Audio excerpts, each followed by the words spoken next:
Hello and welcome back to episode 9 of the Carweekpodcast. Unfortunately, this one is only audio, but next week we'll be back with the video.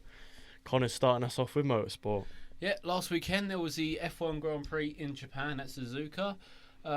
Saturday running was postponed due to Typhoon Hagibis causing a mess, causing rain, wind, and just generally unsafe conditions for race cars around the track.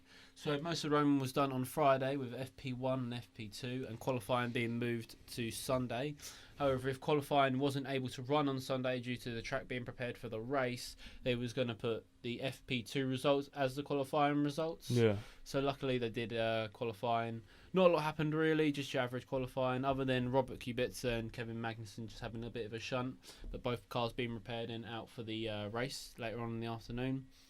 Another Ferrari pole position, but this time coming from Sebastian Vettel, putting a stunner lap, which was a new track record at Suzuka. Yeah. So looks like Ferrari are on fire. Ferrari are literally on a madness. In qualifying. Yeah. We'll get to the race. Yeah. So Vettel was on pole, and then it goes to the race later on in the afternoon, and he sort of messed it up. The lights go 5 red lights. But before they go out, Vettel jumps. He leaves the start line, but because he only left a couple centimetres, the sensor on the start line didn't go off, so they didn't count it as a full start, so he didn't get a penalty for it, even though they investigated it. Then they said no. Then I think they reopened it and said no again. So I don't quite know what the stewards are thinking with that one, but if you watch the video, it was a blatant jump start from Vettel. Yeah. He moved. He didn't gain an advantage as such, but he still moved. Yeah, it still counts where as they were a getting their start. decision from, is if it was like, if a big enough of an advantage was made, then it's worth punishing. Oh, probably, but still, he did a full start. He moved from his original starting position, so I thought he should have got a penalty at least. Yeah, I suppose black and white. Did he jump the start? Yes. Yeah. And what is a jump start? It is a penalty. So, and then that didn't end for Ferrari, all their troubles. Going into turn 1, Max Verstappen gets a beautiful start. He's going around the outside of the Mercedes. Leclerc had an upset start due to watching Vettel and his full start, which put him off his routine. But going into turn 1, Leclerc's on the inside, Max Verstappen's on the outside, and due to the way the cars are set up, a trailing car loses 50% of its downforce. So he's understeered and driven straight into the side of Max Verstappen, taking Max Verstappen out of the race and causing himself significant damage. He ended up losing his end plate, but it was hanging off for a couple of laps after. Yeah, it's dangerous. Yeah, dangerous. As they're coming out of 130 yard down into the chicane before the first straight, comes off and takes off Lewis Hamilton's, I think it was right wing mirror. So he didn't have one wing mirror for the entirety of the race. Wasn't it Leclerc that had like a missing mirror as well? Oh yeah, yeah, he was holding it on with one hand. On and then went through 130. We'll get to that. Hang on, you're jumping the gun here, man. So many wind mirrors fell off this race. So everything happened in this race. Yeah, and after that, Max Verstappen retires due to extensive damage. I saw a picture of his car after that. Most of the side pod and most of the under tray of the floor just completely gone. Where the wheel went in, it just sort of took a chunk straight out of it. And that he was just not a Red Bull. Took the beast straight out. A Red Bull. A Red Bull.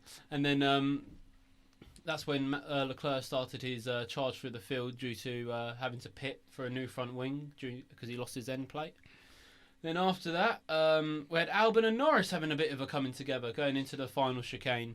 Norris has taken the racing line. Albon's just pulled a Kvyat, come from about 100 metres back, and he's dive bombed him.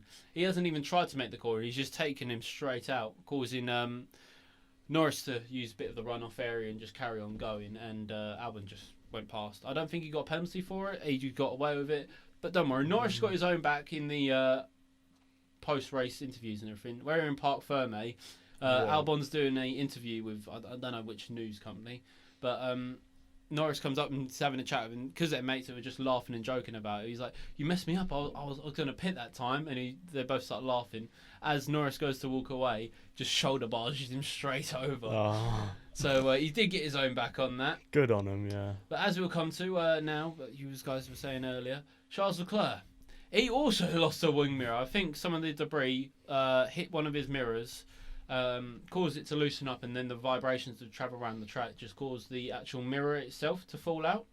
So Charles Leclerc is holding on to his mirror, one-handed, going through 130R, one of the fastest parts of the track, which is just crazy. Yeah, Brave. It is very brave. He was very...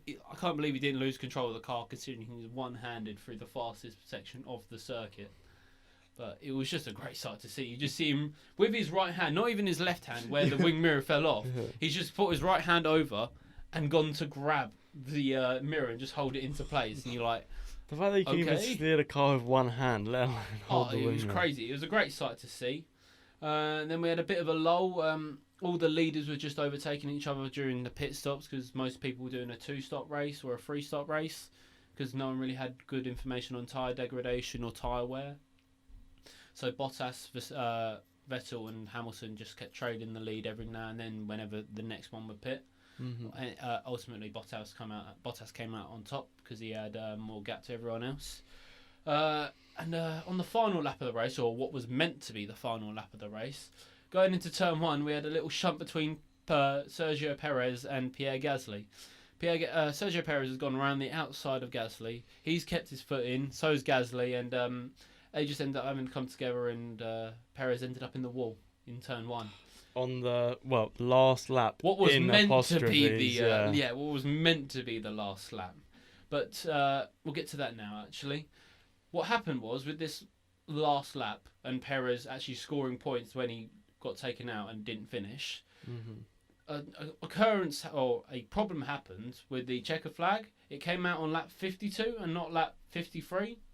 So instead of everyone going around, and they went round again and just did the extra lap to finish 53 laps. Yeah. But the stewards, they saw fit to take the results from lap 52. Yeah. So on lap 52, it went across the line as Perez 9th, Gasly 8th. So as he's gone to go around him in turn 1, he's got taken out. But that was effectively after the race.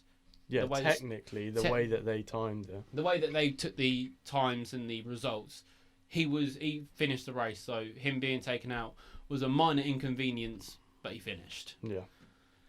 Then after that, Bottas won and gets McLaren, Mercedes, their 6th constructors title in a row, which is a world record now. Is it? I didn't know that. Yeah, it's world record. No one's done it consecutively, on the trot. Yeah.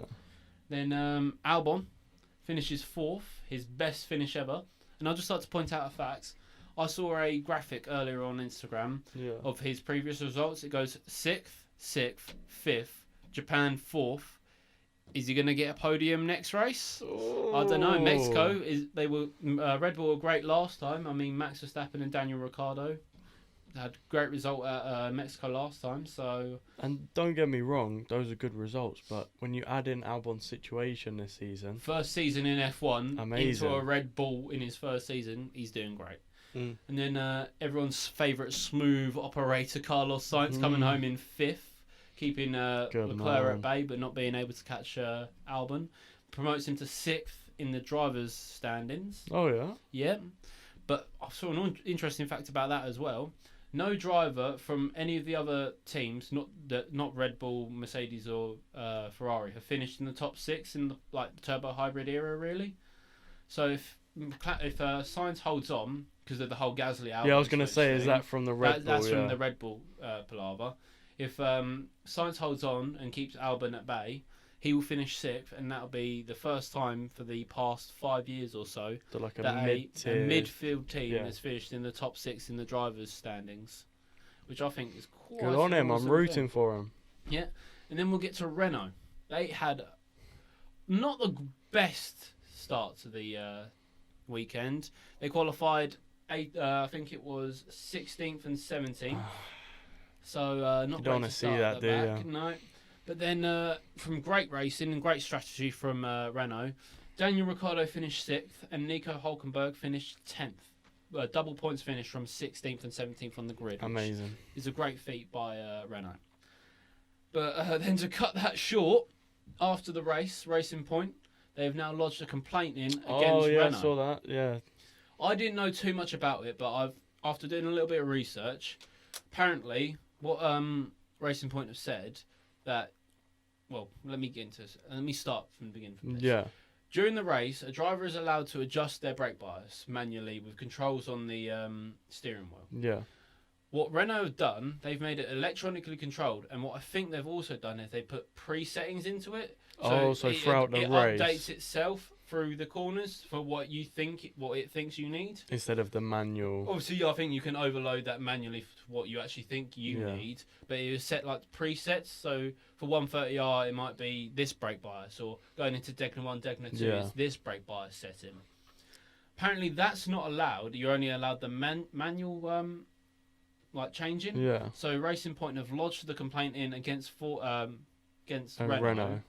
And so they're waiting We'll to see hear how back. that goes. Because apparently they've been running this system on their car for most of the season. So if they lose this appeal or lose this case, most of their Constructors' Championship points will be taken away from them. Why is it a problem now, though? I don't Why know. are Or they is finding it- a problem with it now? I think it's the first time any of them have really seen it or something. Or maybe like they've that. been making this case for them, but now is the only time that they've. I don't know quite why it's come out now or what reason it is, but that's all I know, and that's roughly how I've understood what the issue is. It seems like a thing Renault would do, though. They're known for being Bending a bit the Bending, shady. yeah. I mean, Nelson Piquet Jr. and Singapore, anyone? Crashgate? That's sort of their deal. That's a thing. Yeah. But other than that, that's all that really happened at Suzuki. It was quite an eventful race to watch. I watched it live. Yeah. But roll on Mexico. Wake up early. Yeah, I woke up at 6 o'clock, watched the race. No, but roll on Mexico, which is the next Grand Prix, I think, in 2 weekends' time. Suddenly That's Renault what start it is. performing really badly. And it's Yeah, like, can't have you run- changed something? Definitely changed something from last time. But Jack, if you want to take us into some new cars you found. Yeah, so there's something in common with all of these cars. Take a guess. They're all SUVs. They're They're all electric electric. or hybrid. Yep. Because everything is nowadays, because no one wants to build a petrol car because apparently that's bad. Oh, it's bad for the environment, Connor. How could you ever? Climate change doesn't exist. Mhm. No, I'm going to put that out there. No, I don't. I'm joking before anyone Trust me, I comes. don't believe that. Before anyone comes at me, please don't, okay? So, starting off, we have the Seat Elborn. I don't So- like it. Because this is audio only, we'll try and describe the looks. I would say it has like a Tesla Model 3 front, but the rest of it just looks like a Ford B-Max. Looks Yeah. like Humpty Dumpty before he fell off the wall. So the Elborn concept, so the concept that they showed off featured a 62 kilowatt battery with an electric motor, which makes 201 brake horsepower. Seat claim it will achieve 0 to 60 in 7.5 seconds, and says with a supercharger charging, you're looking at about 80% battery in 47 minutes. Although max battery only gets you 261 miles. And as Seat is a part of the VW group, I don't know if you've seen, there's the VW ID. I know there's a lot of adverts about it going around, and they kind of built these two together, so they share a lot of features. Is it basically identical under the hood and like suspension and chassis wise? I think it's mainly just technology-wise. I think they are different when it comes to the whole actual building of the I'm car. never going to obviously it's a thing with making concept cars and whatever, but where has all the sudden appeal of mixing turbofans and 5-point alloys come from? Like, they I work don't know. separately, but not together. Yeah. I don't quite know. It's Who just at sort of Seat's like, let's occurred. get some turbo fans on this family SUV. No, but going back to your point about Volkswagen and Seat, have you seen on older, I think it's Seat or Vauxhalls or something like that, on the engine, obviously you've got the sticker for the brand of car you've Yeah. got. So if you've got a Seat, you've got your Seat badge. But apparently, what I've seen videos people do, you get a screwdriver behind the badge, you flick it up because it's only glued down, and Yeah. underneath is pressed into the head of the engine a Volkswagen badge. I think I saw that with a Skoda as well, where they just lift it up and it's just the VW engine. Yeah, because no one can be bothered to either ground it off the block or the head. They just stuck their badge straight over it. And it's just funny to watch and see them like peel it off. Just and cheaping out. oh, I have a Volkswagen in my car. Little did I know. Little did I know. So some of the features we do know, which is kind of limited, there's not really much out there at the minute, is it'll have a digital instrument panel, a 10-inch touchscreen, 2-stage autonomy, which means it can steer, it can accelerate and decelerate. And it also has a large central bag compartment where the transmission of a petrol car would go, which to me doesn't really make sense, because if this was an electric car built onto a petrol car's chassis and body, there would be a gap where the transmission would have been. So fair enough, you make a bag compartment in that. But when you build an electric car from the ground up, why would you build in that space if it's not going to get filled just to turn it into a bag compartment? I don't know. Do you get what I'm saying? Like, but how weird is it going to be just to have a massive bag compartment in the middle of the car?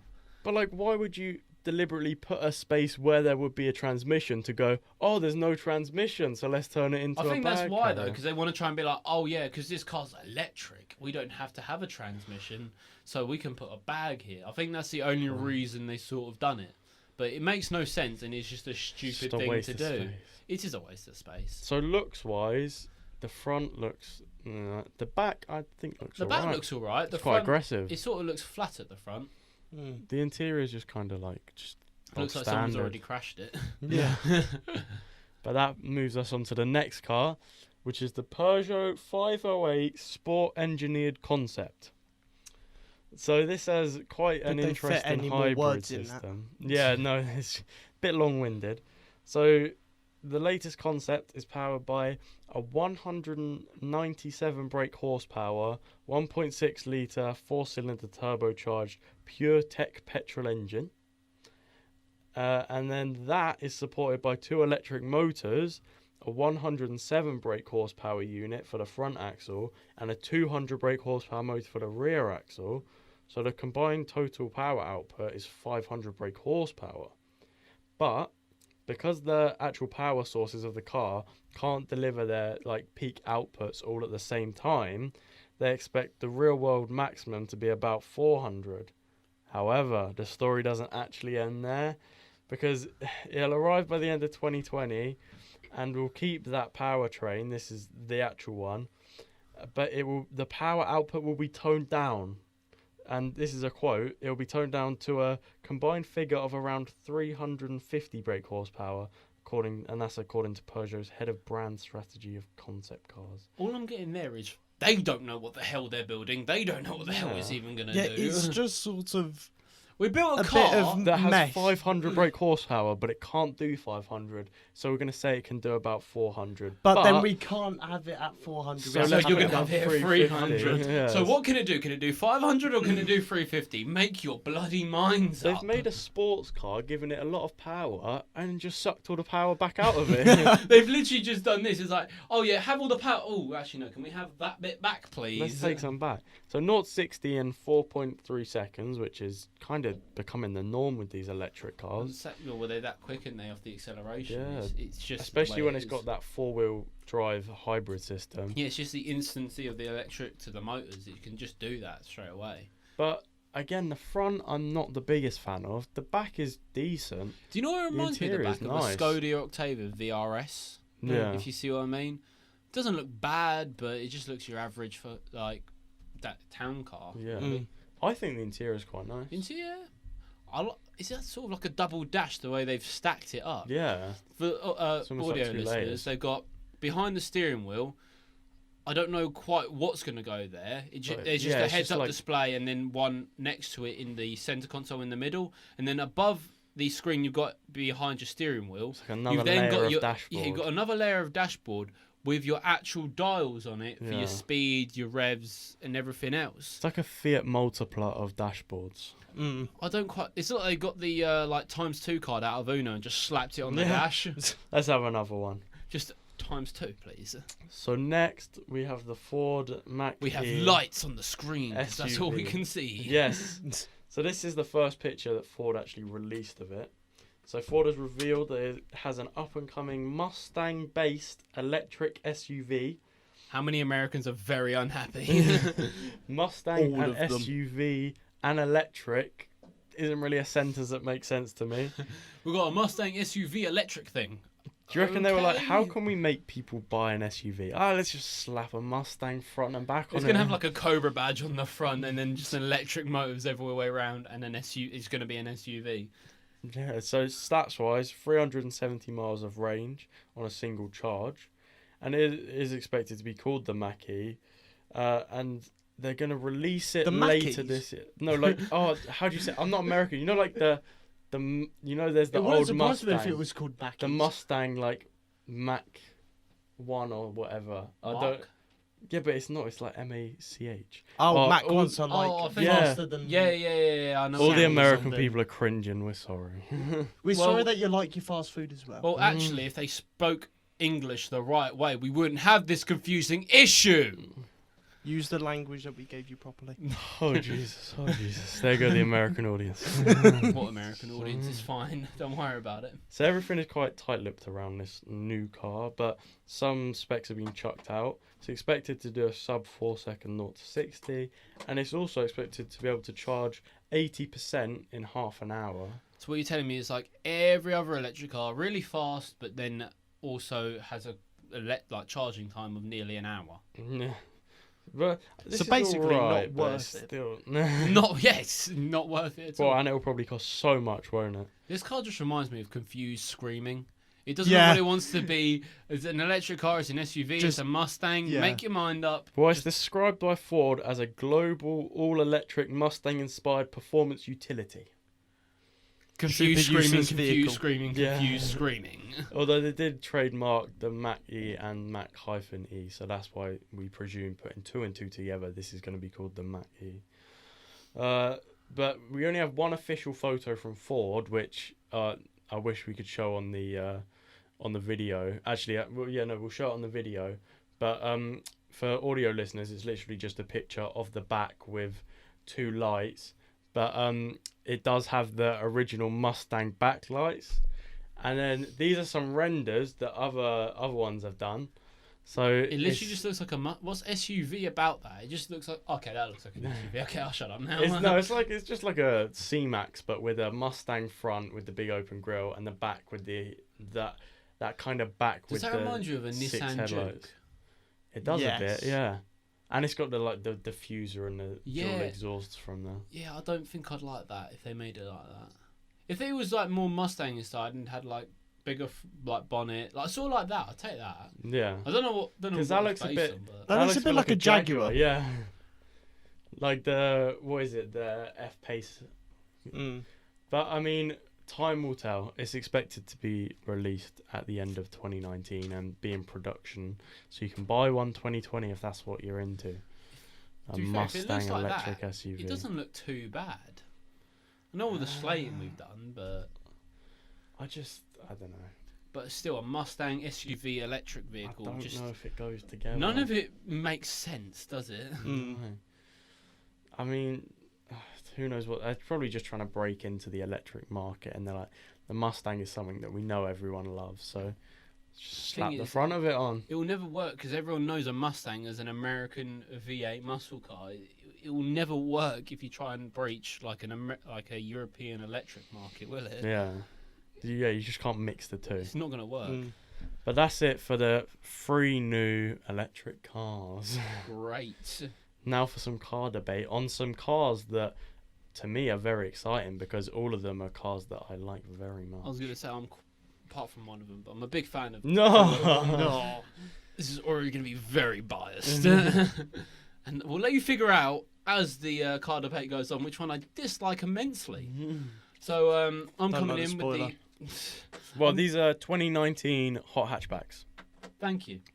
Can I start now? I'm just setting the scene. Right. Anyone else interrupt? Cool. Let's go. The Civic's better. I will get up and leave right now. That lawnmower is Good not luck. better at all. We're stuck in the corner of a shed. I will break it. A studio, not a shed. Right, back on track. I've got the 2019 Mercedes A35 AMG. Putting out 306 brake horsepower, 295 pounds-feet of torque, with a top speed of 155. German car, so 4-wheel drive, but you can switch to front wheel or all your four-wheel drive. You can't actually switch to just rear-wheel drive. All this is coming from a 2-litre four-cylinder turbocharged car with a 7-speed dual-clutch transmission to accommodate for four-wheel drive or the two-wheel drive.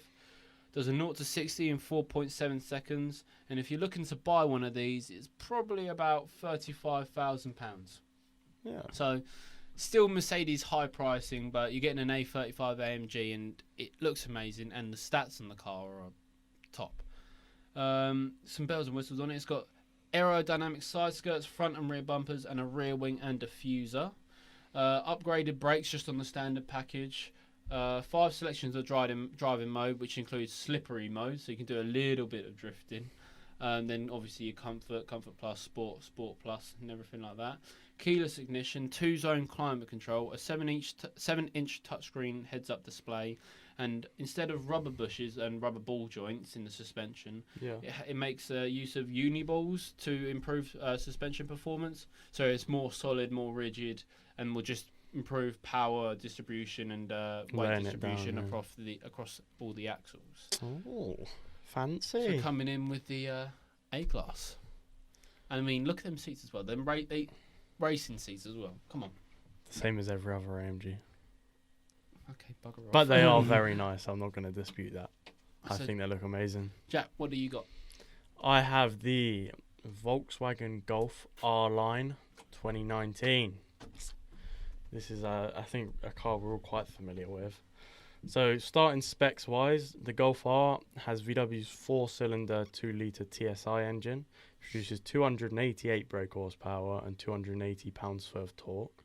0 to 60-wise, VW say under 5 seconds, but after a bit of digging, found out it's 4.5 seconds. Really? Surprising when comparing it to the Mercedes. And there's a top speed of 153, because I presume it's just German limited in it. And although I wouldn't say 155, I don't know. And although those are great numbers, the technology-wise, the Golf is actually on point. Yeah. So the Golf R has 4Motion, which is adaptive four-wheel drive, which means it can deliver its torque through all 4 wheels for like a great launch, and handling. But also it can convert it to rear-wheel power if that's what's. Is that while you're driving, or do you have to be stationary? You can change it on the heads-up display in the middle. There's different driving modes, but it's also one of the modes is that it is adaptive as you're driving, so it'll distribute it based on like what corners you're taking, the road surface, all in one. What if you've got a really annoying passenger who just switches it to rear-wheel drive when you're on a hairpin? Sounds like a fun passenger. Just switch it to one-wheel drive. Just completely spin around like, oh, okay. Yeah, so it also has a 7-speed DSG gearbox, which you can control with the flappy paddles on the wheel. And it has a DCC adaptive chassis control for even more incredible handling.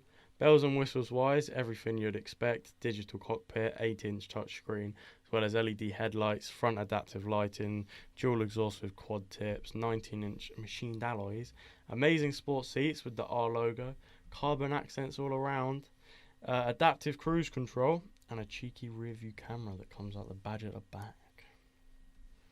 Nice. I am digging it I am a highly. fan of the Golf R, but looking at the pictures, does it not remind you of a Mark V Golf GTI, like the older ones, like 2005 ones that we done earlier on in the podcast? I think it was the first podcast I did it in. Yeah, it's a VW Golf. Yeah, but you know how the newer ones, they've adopted a new shape? Yeah. This one looks like it's gone back into the Mark V version of the GTI. Yeah, no, I get what you're saying. But I like it. I think it's a timeless look. This is just like, all the lines are a lot sleeker. Oh yeah, don't get me wrong. I like Golf R's, so I'm a big fan. It's a solid shout. Now Jared, the hot boy, is coming in with a hot boy car. No, it's a lawnmower. Nah, hot boy car. Yeah, I've got the 2019 Honda Civic Type R, which from where I was trying to find researching it, I must have ended up on a website that didn't have very much on it. But it's got all the important stuff that you need to know. With the fact that it's got a 2-litre turbo inline-4 that puts out 306 brake horsepower, 294 foot-pound of torque. Very similar to the Mercedes. That's what I was thinking. As you It It has a standard 6-speed manual. Ooh, I'm surprised about that. Not semi-automatic with flappy paddles, but Driver It's Honda. They like experience. having fun. Yeah. It is front-wheel drive, so even more fun out of that. Really? means you can't turn a corner without putting so much understeer. That's the fun of it. That's what a hatchback's for. Yeah, there's a barrier coming up very quickly. Let me just turn and accelerate. Oh wait, why is it coming up quicker? Yeah, that very quickly would be done at 170 mile an hour top speed. He's not German, so he's not limited to 155, is he? Weighs 1.4 tons. The interior, well, on the picture you see, bright red Suede. seats. It is what they call simulated suede. Oh, simulated See- suede. What that means, I have Lovely. no clue. I want some. Give me some simulators, wait, please. Yeah, it's just as you would expect, an LCD monitor and a navigation system. It's a lot more basic than the other ones, but more fun. But it's raw, isn't it? Yeah. It's just the raw driving You can tell the experience difference with between the manual as Germans well. and the Japanese, like car manufacturing, like way. They focus more on speed and driver convenience, driver, driver pleasure. feel. The Japanese, yeah. Whereas the Germans is Germans. driver efficiency, comfort, Technology. and technology in the car. It's quite interesting to see, especially with the side by side pictures of the cars as Yeah. well. Mm. So, oh yeah, what was the price on everyone's? What we Oh, said? yeah. Mine was 31,000. 35,000. 27,464. Ooh. It's a lot cheaper for a Honda Civic, but then you are getting Japanese metal, I'm- which is probably paper thin and all rust and then fall I into think holes. these ones are made old in cars. Europe. Yeah, they're probably made in Europe. I don't care. It's a Honda. I'm going to slate it. I'm gonna go out there and say bang for your buck. Honda's one. Yeah. Yeah. For 27 grand. Manual, 300 brake horsepower, 170 top turbocharged. speed. Connor doesn't look happy because he knows he's Yeah, you wrong. just don't like Hondas because he has something wrong with him. From an unbiased opinion, Connor, Mercedes, no. How Don't is- care. from an unbiased opinion, Civic's best bang for the buck, isn't it? No, I'm saying Mercedes. I don't care. Really? I How will- much I is will- a Mercedes? 35 grand. Yes. How much brake horsepower you got? 306. You can get the exact same power for bloody. Yeah, but then you got to be 8 grand seen cheaper. driving around a Honda Civic. They You look like you're in a driving one toy of them. car. They look don't. sick! The new No! facelift ones look Oh, amazing. No, get it They're out. so aggressive. I They're just. hate them, honestly. sick. And you get a Civics, manual. man. I don't care. I will even sacrifice that just having flappy paddles.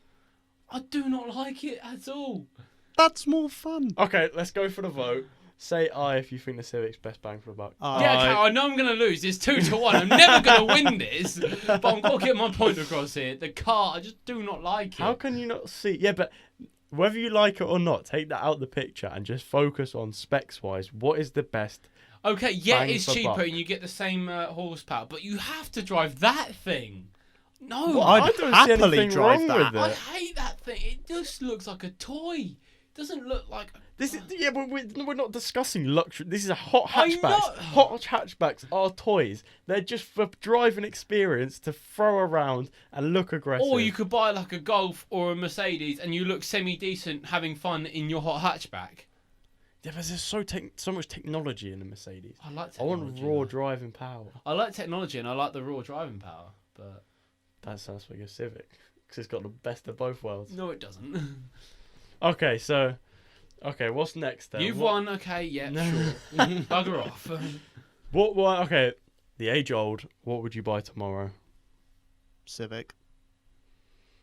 I think it'd be. As much I do like the Civic, but if I had to buy one tomorrow, I think it would be between the Mercedes and the VW. Okay, you got to make a choice here. Go on, the clock's ticking. You got to make a choice. Which one are you buying tomorrow? 3, 2, 1. What are you buying? Mercedes. Yes. Oh. 2-1 on this one because you know what I'm gonna say. It's just AMG. The seats. I think it looks. It's great. everything about the It's- Mercedes. The exterior look of it, the interior look, the It's technology hard you get though, with because it. I love the Golf that is quite understated. Like you said, it looked a bit like the previous, but it's not on the outside. It doesn't look like anything special, but it does perform, and Oh, the yeah. interior is amazing. It's just a bit understated, and I I like just think it. if they made the outside, the exterior, just a bit more recognizable, just a bit more aggressive, Yeah. then the Golf would probably have it. But the way they've gone back to the Mark V, don't get me wrong, I like the way the Yeah. Mark V looked, but in 2019 with all the other cars that we've seen, like I'll put the Honda in this. The way it looks with the rear wing and the front of it, it looks a bit more aggressive than the Golf does. Yeah. But I think the AMG just has the like it's not too much aero that it looks tacky. Oh no, it's not like some of the A45s you see when you've got the like all the aero on the front wing and everything like that. I think it's just enough. It is just enough. I like it. I would have that any day of the week. I do love the Golf though. I think road trip, I'd take the Golf. If you're gonna go on a long road trip, what are you having, Jared? I would still take the Civic. You're still taking it. You'd say the Golf. Yeah. I'm gonna have to go with Mercedes. I am through and through a Mercedes fanboy. Okay. Yeah. We'll just get this out in the open. Interior wise, what's the best? I think the Mercedes is very future. I feel like we've got another car debate where it's like a full spectrum. The Mercedes is like technology, new, It's the future. performance, and then you got the Golf, which is like the in between, a bit Got a bit more more driver raw feel, driving, and then your yeah, comfort but and it's your still technology. got some technology. And then there's the Civic, which is all about focus on the driving experience. You got your and it manual has some gearbox, technology. Yeah, I feel like we've got another one where it's the full spectrum, isn't it? Yeah. So if we're all going on a road trip, you said you're taking the Civic. Okay, I'll take the Mercedes. I think. What were we gonna say? What, best one overall? Yeah, what were we saying for best one overall? I'm going to stick to my guns. I'm going to say Golf. It's just all around. I It's don't just... think we're ever going to agree on. Yeah, I don't think this was going to I have don't a think conclusion. we're ever going to agree on a car debate about hot hatchbacks. I was gonna say we're all very strong. We're too and opinionated. passionate. But I do... what about best interior then? Sorry, Oh we'll yeah, go best back to interior. that. So we'll get back on track. I think it's the Mercedes. I like all the futuristic and all the technology inside the Mercedes, and the red does stand out on the Honda, but it sort of spoils it a bit, if you know what I mean. Like, I can agree, like, the interior of the Mercedes looks nice to be in, but I can also partially agree with you on the Civic interior. If there was a little less red, it would work a bit more like in the older Type R Civics, where it was like More black than there red, was but there it was little more red touches. Yeah, there was red accents, but it was majority black. But I think if it didn't have the red, it wouldn't be a Japanese car standing out like that, though. Would True. It does inherit the Also- Japanese style Also of with things. the bloody triple exhaust. Yeah. I did notice that. I thought, really? Free? Is Okay. it bad? The more I look at the Mercedes interior, the more I don't like it. Yes. Because This is a very I bad don't thing. know. It Oh. looks like they've tried to get a C-Class interior and just squish it down. I like it, though. I like that interior. But at the same, it's hard because I think I'm gonna have to go the Mercedes because the Honda. I love the manual transmission. I love the seats. The interior with the carbon is also good. The Polo is just a bit too basic for me. It is basic, Polo but- Golf, sorry. And the Golf just has like a normal Golf interior with a little bit of spiciness, but it's not enough to make it. It's a bit too bland, isn't it? But I think yeah, the Civic. When I look at it, it is mainly driver focused, and they've just had to add some technology to make it a bearable, Make it a everyday bit more car. of a modern car nowadays. So what are we thinking? Best car overall then? We're never going to agree on Yeah, this. that's not gonna be That- a Yeah. that's not going to happen. I don't think we can even ask that question. Mm. No, but I think that will do it for episode 9. Yeah. So unconclusive. That's Like yes, always. unconclusive. What a surprise that is. No, but thank you for listening. And like we say, the video will be back next week once we sort out all the technical issues.